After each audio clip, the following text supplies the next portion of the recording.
Praise the lord, హల్లెలూయా. మరి ఒకసారి మనం ఈ విధంగా కలుసుకోవడానికి దేవుడు మనకు అనుగ్రహించిన మహోన్నతమైన కృపను బట్టి దేవాతి దేవునికి కృతజ్ఞతాస్తుతులు చెల్లిస్తున్నాను.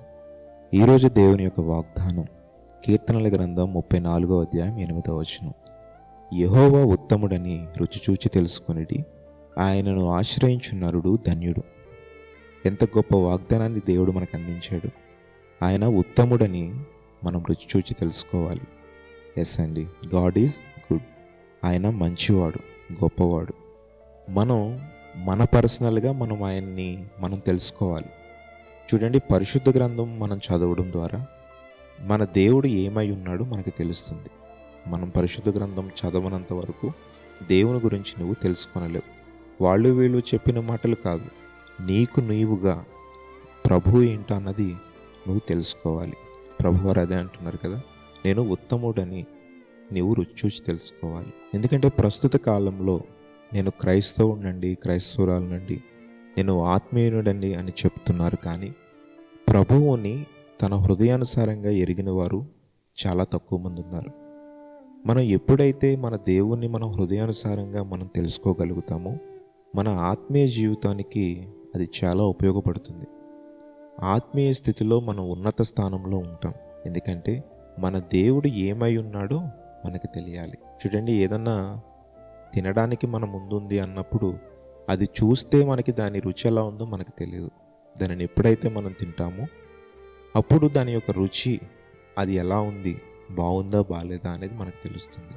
అంటే మనం ఆత్మీయ స్థితిలో మనం ఉన్నత స్థానంలో ఉండాలి అని అంటే మన దేవుడు ఏమై ఉన్నాడో మనం తెలుసుకోవాలి. ఆయన గొప్పవాడు, అలాగే ఆయనను ఆశ్రయించు నరుడు ధన్యుడు. దేవుడు మనకు ఆశ్రయం అయితే మనకెంత మేలు చెప్పండి. మన కుటుంబంకి ఎంత మేలు చెప్పండి. మనకు ఆయన ఆశ్రయంగా ఉంటాడు.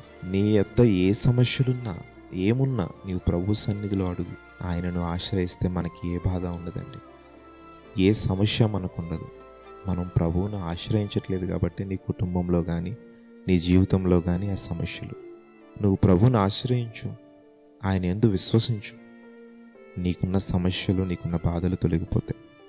ఈరోజే ప్రభువు గురించి తెలుసుకో, ఆయనని రుచి చూసి తెలుసుకో. నీ జీవితంలో గొప్ప మార్పును పొందుకుంటా. ప్రార్థిద్దామా? మహోన్నతుడును పరిశుద్ధుడైన తండ్రి, నీ ఘనమైన నామమునకు వందనములు దేవా. ఏమిచ్చి నీ రుణము తీర్చుకోగలను తండ్రి. సమస్త మహిమ ఘనత ప్రభావములు నీకు మాత్రమే ఆరోపిస్తున్నావు.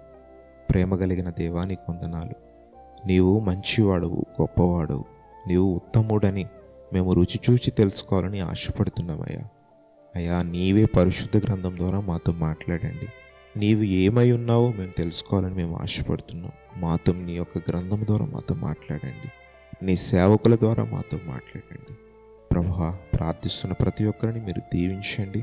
వారిని ప్రభువా, వారి హృదయాలను నాయన మార్చి, ఏదైతే సమస్యలతో బాధపడుతున్నారో, ఏదైతే ఇబ్బందులతో ప్రభువా కుంగిపోతున్నారో ప్రభువా, వారి యొద్ద నుండి వాటిని తొలగించండి.